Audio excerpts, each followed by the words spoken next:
We move now to a misleading post, raising questions among parents online. Inflation hit 8.6% in May, and forecasters believe it could be a similar increase for June.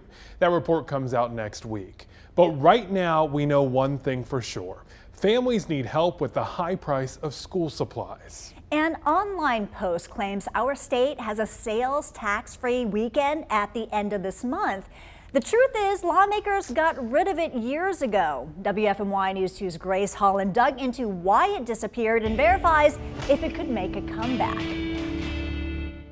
There is no sales tax-free weekend in North Carolina, and we haven't had one in nearly 10 years.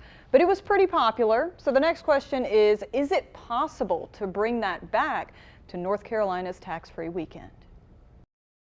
Our sources for this are state lawmakers, Republican Representative John Hardister, and Democrats Representative Pricey Harrison and Senator Michael Garrett. Let's step back in time to 2013, the last time our state had a tax-free weekend. Republican state lawmakers got rid of it along with other tax breaks to simplify tax rules. Neighboring states still have it, and Harrison says people go there to save. One problem is that individuals who live in border counties are going across the border and shopping tax-free in Tennessee, Virginia, and South Carolina. So, which is not helping our retailers in North Carolina. Hardister says he's not bothered by that, and people coming here for our tax-free weekend was a reason to get rid of it. So it's not just North Carolinians paying that sales tax.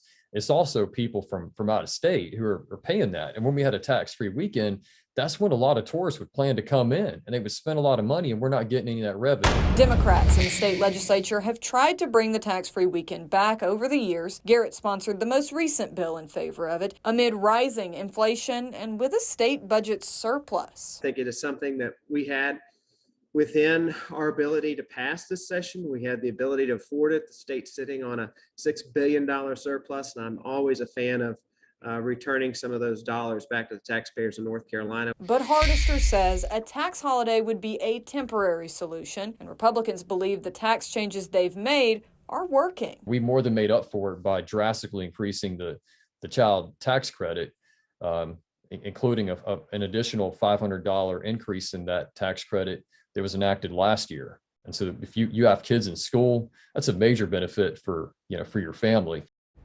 So we can verify it's possible to bring back tax-free weekend, but Democrats believe it may be hard to bring it back with Republicans in leadership. Hardister says he'd consider it, but believes taxpayers are better served by other existing tax breaks.